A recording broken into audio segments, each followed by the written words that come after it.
Happy New Year, Park County friends, and welcome to Friends of Park County's second podcast. We're hoping that all of you had a healthy and happy holidays. I'm Randy Carpenter, Executive Director of Friends of Park County.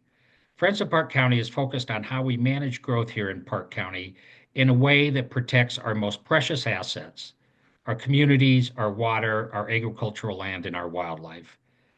Now that we're in the new year, and because it's an odd number year, we've got a new legislative session starting up. The 2025 session is likely to take on a slew of bills that will affect our community's environment here in Park County. We thought it'd be a good idea to invite to the podcast two of the most experienced and knowledgeable participants in shaping bills in Montana. I'm delighted to have Lori Bishop and Ann Hedges on the podcast today to help you understand what's at stake in 2025 and how you can make your voice heard. Lori Bishop is a former state legislator from Livingston who served in the Montana House of Representatives from 2017 to 2023, 4 terms in which she championed education, energy, and local government issues. Ann Hedges is the Montana Environmental Information Center's Director of Policy and Legislative Affairs. She began her work at MEIC in 1993 and has worked on a wide range of pollution-related issues during that time. But most recently, her primary focus is climate change, fossil fuels, clean air, and energy. Lori and Ann, welcome, and thanks for joining us. Thanks for having us. Thank you. It's nice to be here. So, my first question for the both of you.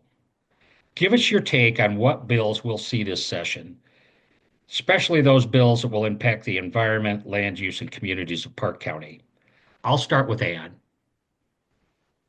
I think you're going to see a number of topics that will have a really profound impact on Park County and generally the people in this state, but Park County absolutely because of the growth that you have seen in your community. First, you have water resource issues. You had a court decision about a year ago in which the court decided that you can't just let people drill wells anywhere and put a lot of straws into the ground and suck out water in a way that might affect fisheries, it might affect other water rights holders. And they said the current system for subdivision development with exempt wells was illegal. We're still waiting for the Supreme Court to make the final decision on that case. However, we know that there will at least be one bill by the Department of Natural Resources and Conservation to try to address the topic. Right now, that bill seems like it might be okay, but a lot can change between now and the end of the session. The next topic is going to be affordable housing. And I think affordable housing is it's an issue that is fraught with potential harm. So everybody in the state understands we need more affordable housing. That is a given. That is a serious priority, I think, for both sides of the aisle, both parties. But there's very different perspectives on how to go about that. One is what I call a trickle-down housing theory, where you deregulate development of parcels outside of town in particular.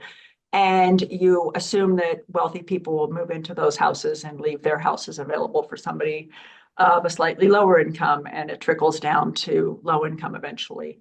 I don't think that's a very good approach. And I think there's a lot of people who agree with that and are going to be lobbying and proposing bills that actually create policies to encourage affordable housing at the start and not assume that in a few years it's going to trickle down to the people who most need it. I think you're going to absolutely see bills having to do with climate change. And that is certainly an issue that is near and dear to the heart of Park County because you have experienced flooding that was catastrophic for many people in the county.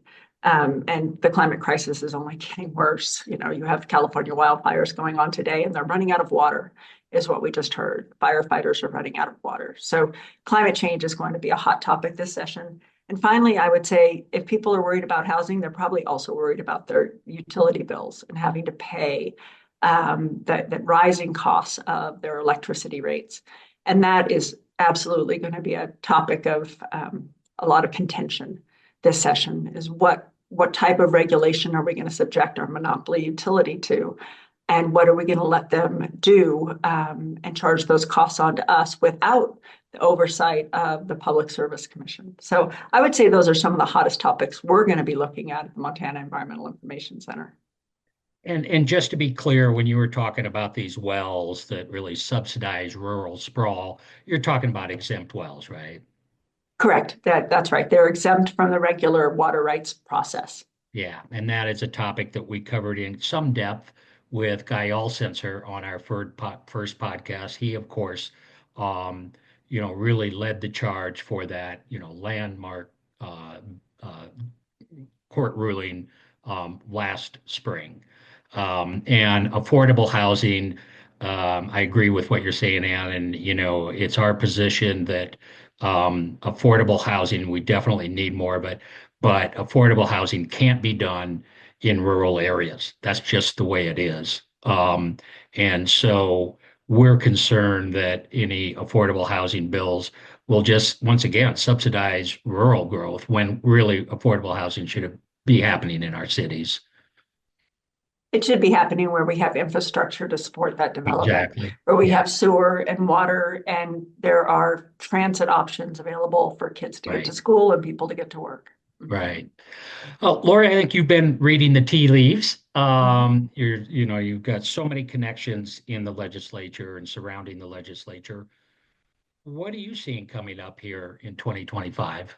Yeah, I was gonna reflect. I think the topics that Anne highlighted are really top of mind. And I think even as we talk about things like affordable housing, I always like to kind of have a little pause between affordable and housing because we're really just talking about housing oftentimes. And when we look at that development, I think you're right. We've often seen in the past, we've seen sort of pushing into more rural spaces and trying to make things like subdivision regulations more favorable, like when I'm see my air quotes when I say that to development, as if that's where the problem is entirely. We are seeing that really seep into land use issues even in more urban settings, and so we're seeing a lot of pressure on cities around that. I think that there's some promise that some of the regulations that have come through the governor's task force are also going to look at the funding side of things and not just treat this as though our local governments and their regulations are the problem, and that those need to be just completely eradicated in order to really pave a more fruitful path to more development. But I think the other piece that I would say around the energy and utility piece is that I think we've seen some sort of wind up coming from our utilities in particular around wildfire mitigation, which I think also really hits the issue of climate change, and again, topics that are really timely today. But I think, there is concern on the part of utilities around their liability, and that is affecting their ability to be insured. And so we need to take some leadership as a state around really thinking about how we what our expectations are in those sort of private public interface spaces, and make sure that we don't burden utilities, but also like we need to hold them accountable and make sure that the regulations are clear, and the utility shouldn't be writing those regulations. So that's a concern I have. If anybody's been watching television, they've been watching ads sort of lining up, just paving the way for the utility to really lead the charge. And I think I'm hopeful that legislators will step into that space as well. Yeah. Um, Something else I was wondering about is in the wake of the landmark held case, if you two have any concerns about our Montana Environmental Protection Act, MEPA. Yes, we have serious concerns. As a slight correction, it's the Montana Environmental Policy Act. Sorry. And that's okay. That happens all the time, but it is a policy act. It was a law that was created back in the early 70s in order to make sure that the public has the right to participate in government decision making and understands what the government is deciding. So when, for example, a gold mine wants to build a mine in Park County, as happened in the last few years, and they go to the state and they ask for some permits to do so, the public has an opportunity to understand what they're doing, what is proposed, what the impacts will be, what the impacts are to cultural resources, wildlife, habitat, people, the economics of the area, the community, the environment, the climate, all of those things. And so MIPA is a really important tool for public engagement and understanding and overseeing of their government. When the court came out with a Hill decision, it was no surprise to anyone who was paying attention that the court found that the climate is a part of our environment. And so what the kids had challenged was the failure of the state to consider the climate when it does a MIPA analysis. And MIPA, as I said, is often the only time the public is allowed to engage in a permitting or leasing process. So of course, the climate is a part of our environment, and the impacts to the climate from something should be disclosed. But the state had never, or has not done that since 2011. And the court said that the state has to. I think it's a pretty modest step forward. It is not revolutionary. The state used to do a pretty cursory analysis, but it did used to do an analysis when it was approving like a big coal mine or a big coal plant. They used to disclose what the climate impacts would be, and now they have to. But people are using that as an excuse to say we have to really fundamentally undermine the law and the public engagement in the permitting process, or just they want to eliminate the Montana Environmental Policy Act altogether. We have seen bills that are going to go after MIPA. We're really concerned. We actually haven't seen any language because the legislature has now closed all bill drafts to the public. We can no longer see what is being drafted, which is a really difficult thing for people to maybe comprehend, but also for people in the Capitol who are trying to lobby on legislation to find out what's going on. So we know these bills are coming. We don't know what they're going to say exactly. We have some ideas, but we are extremely concerned that these are really going to shut the door on public engagement in these permitting processes that affect people directly. And I am having a hard time comprehending what's going on in light of what you just said. Lori and Ann, can you help me understand what the heck is going on in Helena as we speak? It's a little chaotic. It's the first week of the session and legislators are organizing themselves. There is a lot of controversy, mainly between, I would say, the moderate Republicans and the more conservative elements of the Republican Party. And they are just trying to figure out how to manage themselves. And that is always challenging, but for some reason, this session, it seems even more challenging. But what's going on in Helena is actually happening behind closed doors because the public does not have access to the bill draft request to see what legislators are proposing until those proposals are introduced and scheduled for hearings. So there's just very little transparency this legislative session. I've been lobbying since 1993, and I've never seen this level of lack of transparency, at least since 1995, when these files were open to the public. Lori, in your 4 terms, did you experience anything like this? What I think this could be sort of similar to, I almost have to reach back into a combination of sessions to really think about the issues at hand. Excuse me. And I think that in the one thing that's underlying everything that we're going to talk about, even if it's topically not related, is going to be Medicaid expansion and the renewal of that policy, which sunsets at the end of this fiscal year if we don't take care of it.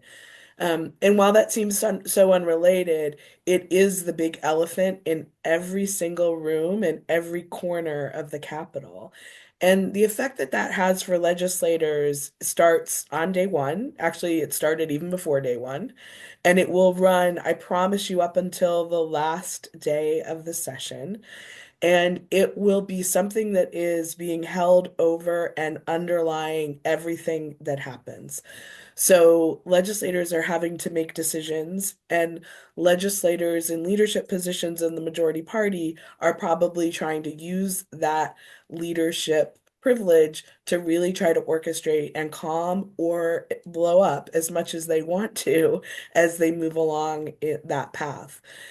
So it will be the chaos agent in every room, and it will be really at play the whole time. I think outside of that, we've also seen in past sessions, in the past couple of sessions in particular, where really how you pace things and the amount of notice you provide really has such an incredible impact on the whole session, but in particular on the public's ability to participate. And we saw a real shortening of the amount of time that people had between when something would be noticed and when the bill hearing would be, or when it was going to land on a second reading vote. And so that kind of pacing, while it's always been a quick pace, right? You're trying to get a lot done in 90 days. It really seems as though the sort of time-honored traditions have taken on a kind of a new flavor in the last couple of sessions. So we're seeing things where the amount of time for people to know that something is happening, figure out how to appropriately organize and get in the room or get their voice heard is really getting shorter and shorter. And we'll see that become all the more so as we get close to transmittal deadlines. It just doesn't seem like the Montana way. And that we're sort of normalizing chaos the last Mhm. few sessions. It just doesn't seem like that's good for the people of Montana. But uh, Agreed. wow. If I could add one more thing, just to add to the chaos of this session, like I've never experienced. The legislature in this last year has decided to revamp the Legislative Services website, where you go to get all information Right. regarding the legislative process. And it is a disaster. It is an unmitigated disaster. It is, I got on the website this morning trying to find out what hearings were up in the House. And when you use the functions that they have, you can't see anything except for one bill. And I was at a hearing this morning that had 6 bills in it. So the Legislative Services revamped their website in a way that is it's not working. I mean, it's not that it's hiding things, it's simply not working. And so you have lobbyists running around trying to figure out what is going on in the Capitol, when are hearings, where are they? What are the bills? You have people having to spend thousands of dollars on different bill tracking systems because the Legislative Services website isn't working. It is making it extremely hard for people to engage this session. And they have adjusted how people can engage. So in the past, when people wanted to, you know, testify at a hearing, they would just click on a little form and fill it out. Now you have to create an account. And it's so poorly done that it's not clear when you're making an account what you're making the account for. And then there's like 5 more steps you have to go through in order to register to testify on a bill from home. And a lot of people in Montana can't travel to Helena on a whim, especially in the winter. So this is a really important function for people to engage across the state. And it's simply not working well. So it's another hurdle that is being created for the public to engage this session. And it's really unfortunate. Well, let's dive into that, about how people can be effective at having their voices heard in the legislature, notwithstanding, the Legislative Services Bureau's website, which I always thought worked pretty well. I don't know why it needed to be revamped, but whatever, they're doing it. So Lori, in your 4 terms, what were your takeaways about how constituents out here in the state and in Park County particularly can, most effectively communicate with their legislators, how they can work with other people and organizations working on the issues they're concerned about, and how to just find information on bills. Correct. Yeah, I see there are multiple organizations that best um, provide constituents with information about things that are coming, help them flag and understand what legislation is, and be sort of meaning makers in that way, as well as to keep them in the know about that. But if somebody's just navigating this on their own, hopefully some of these issues with the website will get taken care of. But what they can do first is always just be in touch with their actual legislator and put on their radar the things that they care about. Legislators want to know what matters to the constituents in their district. And so starting with that is really important. And you can do that by directly contacting them by their personal email or their phone. Know that the phone number that you're going to find online when you look up their contact information is going to be most likely their cell phone. That's who you're going to reach. And so what I tell people is be prepared to just leave a message and make sure you've thought about what you want to say in that message and make it really concise. It's a really great way to make sure you've shared the right information and they've got it, but they don't have to worry about getting back to you because that their time is really limited. And same thing if you're sending an email, keep it concise, keep it specific to you and what you uniquely understand about it and how it impacts you is really meaningful. And sometimes that's helpful to know from a district perspective, like what's going on for the people in my community. But if you have particular expertise in an area, share that as well. It's meaningful to be able to get that kind of expert or here's what I know that the average person wouldn't know kind of information from your constituents. And then you do have ways of being able to just like blanket reach a bunch of legislators all at once by using the systems provided by the legislative system and being able to just make sure you get that word out. Try to be mindful about where legislation is in the process. So it may be that trying to contact every legislator in the House if the bill is still sitting in committee isn't your best bet yet, right? People don't know what's coming. They don't even understand what you're talking about yet. So if it's really just on a committee and that's where the action is, try to keep your notifications there. And then work with those partners also if you want guidance.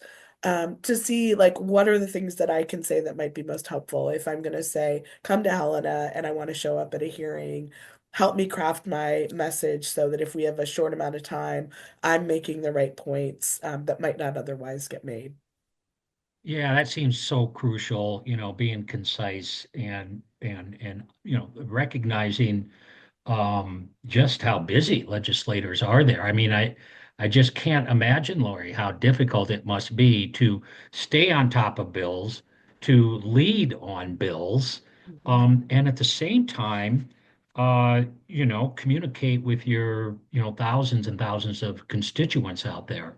So, Anne, you've been a long time advocate in the legislature. Would you agree with Lori is saying? I agree with everything she's saying. And I would say it is very difficult for people outside of Helena to keep up. It's even difficult this session for people inside Helena to keep up with what's going on. So what I would recommend people do is on those topics that are near and dear to somebody's heart, let's say climate change is your motivator or land use development is something that you're concerned about or water quality, go find those organizations that work on those issues. And, my organization, MEIC, works on, hundreds of bills every session. And what we do is we put these bills on our website. We give descriptions of what we think are the top priorities. We give people an easy way to engage with legislators through our website, but also we have a 1-page, 2-page description of how you can engage in the legislative session, point by point, what buttons you click on the Legislative Services website to sign up to testify, for example. But we also give you those bills that are moving through, tell you where they're at. And we have people can sign up for email alerts through us. So they get every week an email alert with the top 3 things that some individual can do that we think are the highest priorities for the week.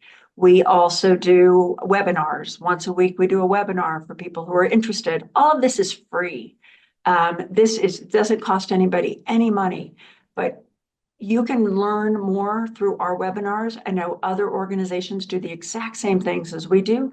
I think we do them the best because we have wonderful staff, but really seriously, there are so many good organizations out there who are tracking the legislature. Find those that are covering the issues you care about and connect with them, because they are inside the halls of the Capitol and they can keep you updated in real time. And that's probably the most challenging thing for most people. Yeah, I've never been real involved in the legislature, but when I was with the Montana Smart Growth Coalition, I can say that while we had a lobbyist up there every session, both a lobbyist and I went to the MEIC website to really try and understand what was going on, as well as, of course, being there in the state house. Um, Okay. I got one other question for you, guys. Are we finally going to get a local option tax that would help Park County and Livingston and Clyde Park deal with the onslaught of costs associated with growth and with tourism? Boy, howdy, I wish. I would say that what my noticing is in terms of tax policy in particular, how it's impacting any possibility of expanding who can levy a local option tax is that the sort of undying hope amongst those who want a statewide sales tax is what sort of interrupts some of that conversation, that there's this idea that that might be our best path. And this is not me speaking and saying it would. I'm just speaking that there are those who think that. And where they might be key partners in helping to advocate for local option taxes, they're not really willing to show up at that table and interrupt their plan around the statewide sales tax, which I That's, also do not necessarily see happening. yeah. But I think it is the sort of the piece that is getting in the way as I see it these days. And do you hear anything about a local option tax? Oh, I hear a lot about it. I hear a lot about it every session. And it's just not something that a lot of Republicans are interested in supporting. The word tax is something that they have promised not to raise, and so they're not interested in supporting it regardless of the need. So even if um, cities and counties would agree that that tax would be minimal, 1% or whatever, the half a percent, if they'd agree that it would sunset every 4 years, that they'd agree that voters could vote on this, um, and that it would only tax certain things, especially associated with tourism, even with all of those, I guess I'd call them concessions that cities and counties, local governments have put forth, it still kind of seems like a non-starter. Yeah, I think what I would note, Randy, because I love your like, even though that, right, which, when we ran the Gateway option tax in the 2019 session, I think that those were all the pieces we had, right? Including like a return on your local property tax first, right? Trying to get that down. What you see in it is just a really classic example of something that by its very nature and in our, existing statute, a local option tax would have to be approved by the voters. And what we see is uh, denying voters the opportunity to really sort of cast their own visions of what they want.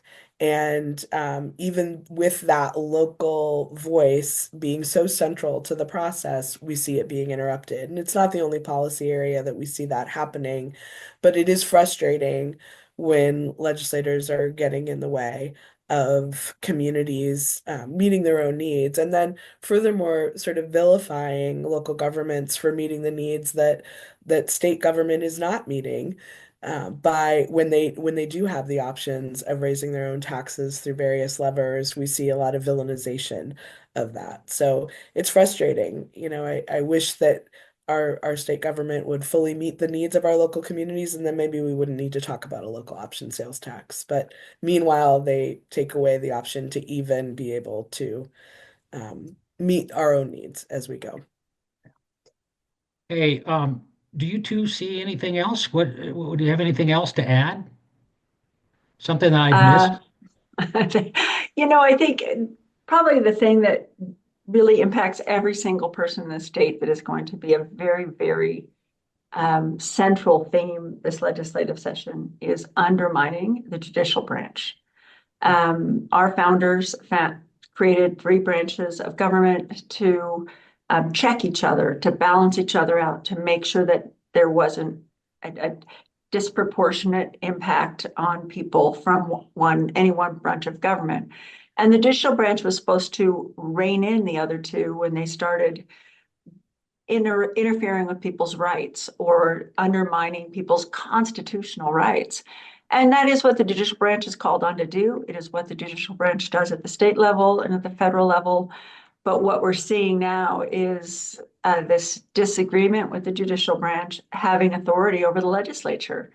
And it's a relief to know that the legislature has a check on its actions, because not every idea passes constitutional muster. Some of them undermine people's fundamental rights, like your right to a clean and healthful environment, or like your right to due process. And that is a foundation of this country. And yet this legislature seems intent on taking away the judiciary's role to oversee the executive and the legislative branch. And I think that might be the most dangerous thing I have seen in my 30 years of lobbying in the Montana legislature. So I think people should pay attention, because their rights are in jeopardy if we don't, protect the independence of the judicial branch.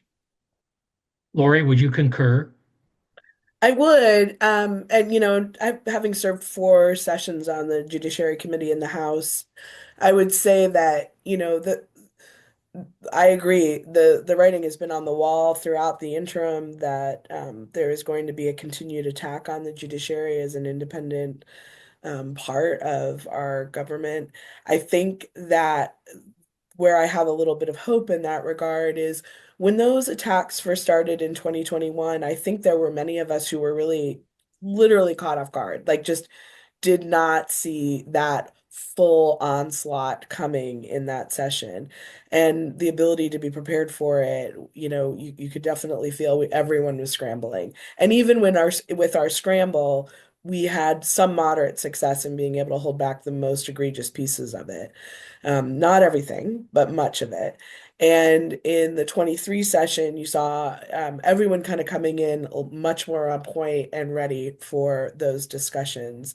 I think we were actually a little better at kind of holding them at bay. So while I completely agree that that is going to be a drumbeat we're going to continue to hear, I think that those who are there are better prepared for that, and I'm hopeful in being able to hold that back. And with that hopeful note, we'll wrap up our podcast.